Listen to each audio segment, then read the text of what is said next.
Hare Krishna, Hare Krishna, Krishna Krishna. Srila പ്രഭുപാദിന്റെ ശിഷ്യനായിട്ടുള്ള സിദ്ധാന്ത പ്രഭുവിന്റെ പുസ്തകത്തിൽ നിന്ന് വായിച്ചതാണ്. അപ്പോൾ പ്രഭുപാദും മുതിർന്ന ശിഷ്യന്മാരും തമ്മിലുള്ള ബന്ധത്തിനെ കുറിച്ചാണ് ആ പുസ്തകത്തിൽ പറയുന്നത്. ചിലപ്പം ഡയറക്റ്റ് ആയിട്ടുള്ള ഇന്ററാക്ഷൻ ആവണമെന്നില്ല. ചിലപ്പോൾ പ്രഭുപാദിന്റെ ഒരു ലെക്ചർ കേൾക്കുമ്പം അദ്ദേഹത്തിനുണ്ടായ ഒരു വ്യക്തിക്ക് പ്രഭുപാദുമായിട്ട് ഇടപഴകുമ്പം കിട്ടിയ അദ്ദേഹത്തിന്റെ ഒരു ലൈഫിന്റെ ചേഞ്ചിങ് ആയിട്ടുള്ള ഒരു ഇതാണ് ആ ബുക്കിൽ പറയുന്നത്. ആ ഒരു ഇൻസ്റ്റൻസ് ആയ അദ്ദേഹത്തിന്റെ ലൈഫ് ചേഞ്ച് ചെയ്തിട്ടുണ്ടോ, അപ്പൊ അതാണ് ആ വ്യക്തികൾ പറയുന്നത്. അപ്പം ചിലപ്പം ഡയറക്റ്റ് ഉള്ള പ്രഭുപാദുമായിട്ടുള്ള സംഭാഷണങ്ങളോ ആയിരിക്കും, ചിലപ്പം എന്തെങ്കിലും ബുക്കുകൾ വായിച്ചോ ലെക്ചർ കേൾക്കുമ്പോഴോ ഉള്ള കാര്യങ്ങളായിരിക്കും. അങ്ങനെ പല കാര്യങ്ങൾ പറയും. ചിലതൊക്കെ വളരെ ചെറിയ പാസ് ടൈംസ് ആണ്, ചിലതൊക്കെ വലിയ പാസ് ടൈംസ് ആണ്. അപ്പൊ അതിലെ ഒരെണ്ണം സാക്ഷി ഗോപാൽ ദാസ് എന്ന് പറഞ്ഞൊരു ഡിവോട്ടി പറയുന്നതാണ്. അപ്പൊ അദ്ദേഹം ലണ്ടനിലുണ്ടായിരുന്ന ഒരു ഡിവോട്ടിയാണ്. അപ്പൊ അദ്ദേഹം തന്റെ അനുഭവം പറയുന്ന ഒരു വേളയിൽ അദ്ദേഹം മാഞ്ചസ്റ്ററിലുള്ള ടെമ്പിളിൽ ചെന്നപ്പം ഒരു ബെഡില് പ്രഭുപാദിന്റെ ഒരു പിക്ചർ അതിനകത്ത് വെച്ചിരിക്കുന്നു. ഒരു ബ്ലാക്ക് ആൻഡ് വൈറ്റ് പിക്ചറാണ്. അപ്പോൾ ആ പിക്ചറിലോട്ട് അദ്ദേഹം സൂക്ഷിച്ചു നോക്കിയപ്പം പ്രഭുപാദ് വളരെ ഗൗരവത്തോടെ ഇരിക്കുന്നതായിട്ട് കണ്ടുവെന്ന് അദ്ദേഹം പറയുന്നു. വളരെ ഗൗരവത്തിലും ആഴത്തില് എന്തോ ആഴത്തിൽ ചിന്തിച്ച് ഗൗരവത്തോടെ ഇരിക്കുന്നതായിട്ട് തോന്നും. അപ്പൊ അദ്ദേഹത്തിന് ഇന്ത്യൻ സ്വാമിമാരൊക്കെ അവിടെയൊക്കെ വരുന്നത് അദ്ദേഹത്തിന് അറിയാം.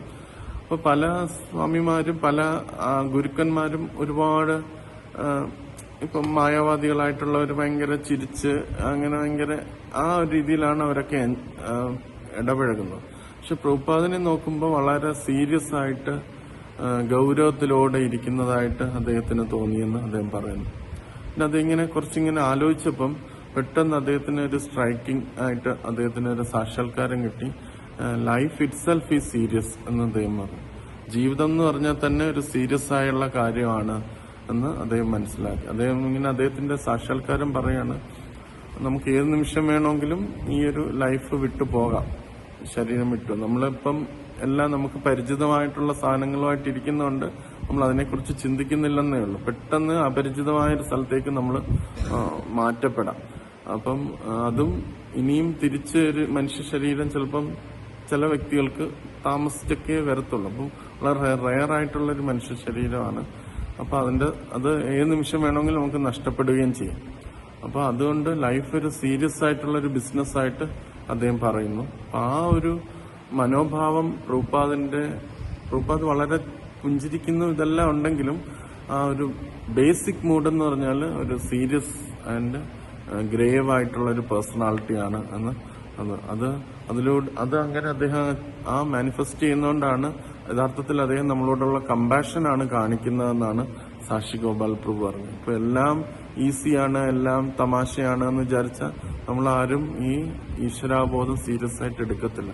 അപ്പൊ പ്രഭുപാദിന്റെ ആ ഗ്രാവിറ്റി അല്ലെങ്കിൽ അദ്ദേഹത്തിന്റെ ആ സീരിയസ്നെസ് നമ്മളോടുള്ള കമ്പാഷൻ ആണ് എന്ന് സാക്ഷി ഗോപാൽ പ്രഭു പറഞ്ഞു.